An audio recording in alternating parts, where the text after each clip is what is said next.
Hey everybody, it's Constantine III. Here's a quick list of some nice and dirty Kai'Sa tricks you can use to give a little boost to your win rate on the champion. Number 1 is the fast Q evolve strat. If you're in a lane where you want a lot of burst damage very early on in the game, and especially if you're snowballing, this can be very effective. If you start with Doran's Blade, and then buy Storm Razor, and then buy a pickaxe as part of your Rage Blade, you can get your Q evolution on Kai'Sa as early as level 7.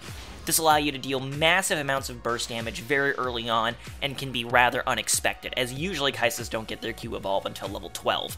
Number 2 is W Flash. If you're stuck behind a creep wave and need to hit someone with a W to finish them off, you can actually cast W and then Flash to redirect where your W is going. So if you're going to cast it from behind the minions, you can Flash forward and to the right as an example in order to make it move past that target. This is more of a fancy trick shot maneuver, but you can imagine how this can be useful. Number 3 is the fast E evolve. If you feel like you need stealth very badly, if you get your Storm Razor as your first item, you can then cheese a fast level 9 typically E evolve by going Storm Razor into tier 2 Berserker Greaves into a recurve bow, or a double dagger depending on what level you are. This can give you stealth very early on, which can give you a nice advantage in dodging skill shots and escaping sticky situations if the need desires it. Typically, a useful situation to do this in is when you're against someone like a Rengar, where you need to stealth to survive their ganks. Number 4 is a little trick I like to call Voidseeker Surfing. If you have marked someone with your passive by auto-attacking them, you can cast W and ult at the exact same time. What this will do is it'll make it difficult for the enemy to see the W coming, as naturally their eyes will be redirected to you ulting onto them, but they won't see is the fact that the W is actually riding a little bit behind you.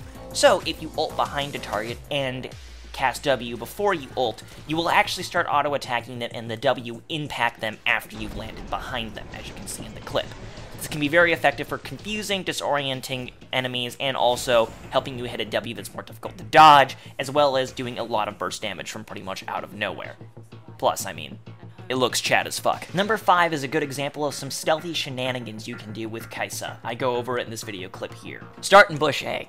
Stealth into bush B. Wait for your stealth to come back. Stealth behind the enemy. Kill them in one hit, as you can see here. People don't tend to think about it, but it is a very useful trick that you can use to surprise people. And it's also very useful for juking people if that is your sort of forte.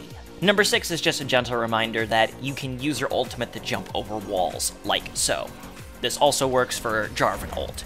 If you get ulted by Jarvan, you can just auto-attack him and then blink to the other side of the wall, pretty much nullifying the effectiveness of the ability entirely. Number 7, remember that your Q does more damage if the target is isolated, so when playing in lane, try to position on the left and right sides of the minion wave, or within your own minion wave when doing a trade. This will mean that your Q is less likely to randomly hit other minions in the wave, reducing the total damage of your trade, and more likely to focus just one single target, doing a lot of burst damage at once. Alrighty, I'm all done, boys. Hope you found the information useful. If you like these kind of videos, let me know in the comments. Give it a like if you enjoyed the video, all that good stuff. Take it easy, everybody, and I'll see you next time.